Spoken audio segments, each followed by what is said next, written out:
karena dia dengki, hasad, bahasanya hasad.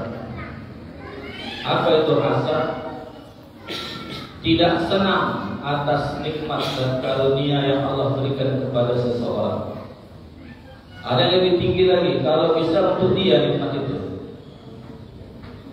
Kalau sekedar orang dapat duit kita tak senang, itu level 1. Level 2-nya kalau bisa duit dia buat kita, itu lebih parah lagi. Nah, Qabil pertama dia tak senang karena Habil dijodohkan dengan Ikrimah. Yang kedua, dia mau sama Ikrimah. Kalau bisa Ikrimah buat dia, maka dibuatlah aturan. Apa aturannya? Buatlah sebuah persembahan kurban siapa yang diterima Allah, maka dia yang mendapatkan Ikrimah. Qabil karena dia dengki plus pelit, bakhil. Kurbannya dicarinya hasil pertaniannya yang kualitasnya tak bagus. Habil dia buat kurbannya kibas, domba yang besar, maka yang diterima kurban dari Habil. Itu pun dia tetap tak terima si Qabil. Udah jelas-jelas aturannya dibuat. Jadi dari generasi awal manusia itu memang suka dengki. Yang kedua, pelit. Udahlah dengki, pelit ya gitu. Jadi kalau sekarang kita lihat ada orang dengki, pelit, ya nggak usah terkejut. Itu udah sifat bawaan dasar dari generasi pertama itu, anak Nabiullah Adam. Jadi tak usah terkejut, biasa aja, santai aja. Kalau ada heran saya, kenapa lah dia ini? Saya tak buat apa-apa, dia dengki, udah nggak usah terkejut. Jadi yang kedua sifat pelit. Sifat pelit itu bawaan dasar kayak gitu. Manusia itu memang punya karakter sifat pelit. Ada kisah di zaman Nabi namanya Sa'labah. Sa'labah itu rajin sekali di masjid. Sampai digelari para sahabat itu merpati masjid. Pokoknya kalau ke masjid ada Sa'labah. Kalau ada sholat berjamaah ada Sa'labah. Rajin berjamaah. Tapi ada salah satu perilaku Sa'labah yang aneh menurut para sahabat. Begitu salam langsung pulang. Assalamualaikum warahmatullahi wabarakatuh. Assalamualaikum warahmatullahi wabarakatuh. Langsung dia pulang. Jadi heboh sahabat ini. Nah, boleh Sa'labah tak mau dia berzikir habis sholat. Ternyata dia pulang bukan karena dia tak mau berzikir. Kata ditanya sama Nabi, kenapa kau pulang Sa'labah habis salam? Ya Rasulullah, baju kami suami istri cuma satu. Jadi kalau dia sholat, istrinya di rumah tak ada baju. Maksudnya baju yang bisa dipakai sholat. Jadi begitu salam sholat di masjid, dia langsung pulang. Itu gantian bajunya dipakai istrinya untuk sholat. Jadi kalau ada jamaah habis salam pulang, jangan bapak suzon.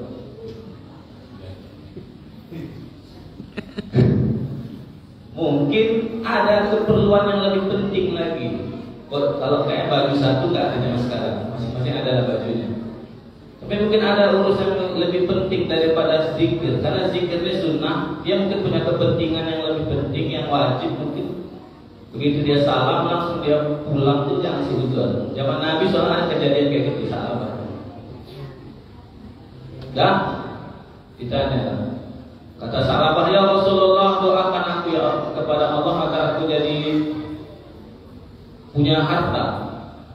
Kata Nabi, sedikit kau syukuri lebih baik daripada banyak tak bisa kau syukuri. Tapi karena Sa'labah mendesak, ya Rasulullah tolonglah doakan aku, biar aku bisa. Alasannya, kalau aku punya duit, aku bisa beli baju buat istriku, aku bisa zikir lama-lama di masjid. Nah itu alasannya. Alasan awalnya kayak gitu nih, alasan awalnya. Kalau aku punya duit, aku bisa sedekah ya Rasulullah. Maka didoakanlah sama Nabi. Didoakan awalnya kambingnya 1, 2, lama-lama kambingnya baina jabalin, antara 2 bukit, penuh lembah sama kambingnya Sa'labah. Awalnya waktu masih susah, rajin sholat berjamaah, tak pernah tinggal.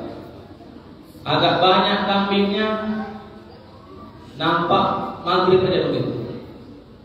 Lebih banyak lagi kambingnya, kelihatan hari Jumat aja.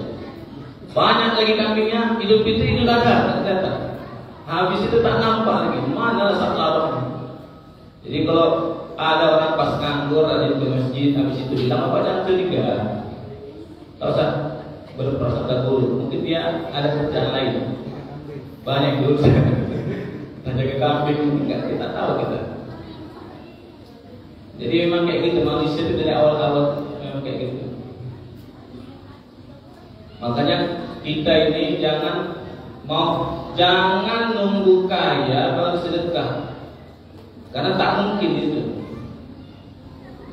Makanya ayat yang kemarin dibaca itu wasari'u ila maghfiratin min rabbikum wa jannatin 'arduha as-samawati wal ardu uiddat lil muttaqin. Siapa orang yang bertakwa itu alladzina yunfiquna fis sarra'i wad dharra. Orang yang bersedekah, berinfak pas lapang maupun sempit. Tidak nunggu lapang, tidak nunggu sempit. Yang paling enak sedekah itu pas sempit, karena nominalnya dikit. Pak Zul punya ayam 2, Pak Zul minta ayam 1, ambil. Kalau punya sapi 2, minta sapi 1 Pak Zul, wah 17 juta, jangan dulu, nanti dulu. Kalau punya ayam 2 diminta 1, tidak mudah melepasnya, ambil.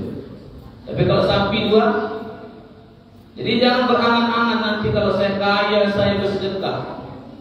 Itu tak ada itu. Sa'labah itu ketika kambingnya 40, kata Nabi, Sa'labah keluarkan zakatnya, karena kan 40 kambing zakatnya 1 ekor. Jadi 40 kambing zakatnya 1 ekor. Kambing Sa'labah itu dihitung 4.000 berarti zakatnya 100 ekor kambing. Wah, kira-kira kalau 1 kan gampang keluarkannya, 1. Kalau 100 ekor, maka diutuslah sahabat jemput, ambil zakatnya Sa'labah. Sa'labah tak kasih. Dan yang lebih parahnya lagi, Sa'labah apa kata Sa'labah? Ini bukan zakat nih. Ini namanya pungli katanya, atau upeti ini namanya ini katanya. Pulanglah sahabat melapor, ya Rasulullah, Sa'labah tak mau bayar zakat. Yang lebih parahnya lagi katanya zakat ini pungli, upeti, jizyah, kayak pajak yang dipaksa tadi. Langsung turun surah At-Taubah ayat 75-76. Apa kata Quran? Di antara kalian ada yang berkata, berjanji kepada Allah, ya Allah, kalau kau karuniakan aku rezekimu, karuniamu, aku akan bersedekah dan menjadi orang soleh. Ini katanya nih awalnya. Ayat 76-nya, akan tetapi ketika sudah dikasih rezeki dia jadi orang yang bakhil. Yang kedua, menentang. Ketika Sa'labah tak bayar zakat, Allah tak tersinggung. Tetapi ketika Sa'labah bilang ini upeti ini, langsung turun ayat, Allah tersinggung. Turun ayat itu didengar salah satu saudara Sa'labah, dilaporkan ke Sa'labah. Sa'labah turun ayat tentang kalau tak membayar zakat. Ketakutan Sa'labah, langsung dibayar zakat. Ya Rasulullah, ini zakatku. Kata Nabi, Allah dan Rasulnya sudah tak terima zakat. Jadi dia mau bayar zakat udah tak diterima lagi, karena Allah tersinggung. Jadi kalau kita tak sholat gara-gara malas, itu dihukumi dosa. Tapi kalau kita bilang sholat itu tak wajib, kafir, karena menentang hukum Allah. Kalau ada orang tak puasa karena dia malas, itu dihukumi dosa. Tapi kalau dia bilang puasa itu tak wajib, ini nama-nama masalah itu dihukum kafir dia. Jadi kalau pelit-pelit aja, jangan sampai bilang ini zakat ini. Jadi kalau seandainya ada orang pas zakat fitrah nanti hari-hari makan berasnya yang platinum, pas zakat jaringan terbang. Mana tahu ada.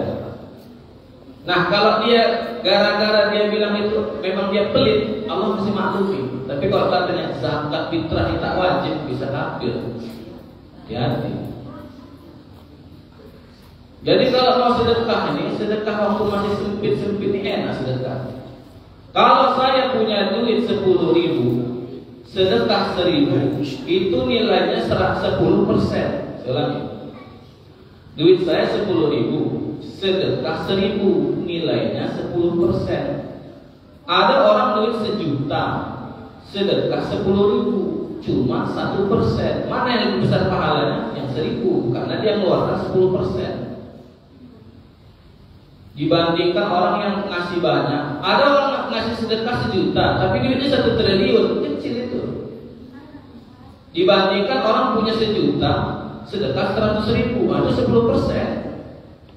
Jadi sedekah itu bukan masalah nominal, karena kita yang dapat kita senang kalau banyak.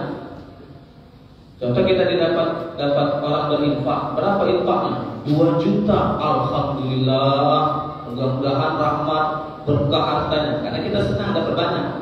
Aslinya duit itu triliun, itu tak ada apa-apanya itu. Tapi kok nih, Pak ini infak berapa? 10.000, 10.000 berinfak. Padahal duit dia cuma 100.000, dia udah infak 10%. Jadi harta itu bukan masalah nominal, masalah persentasi.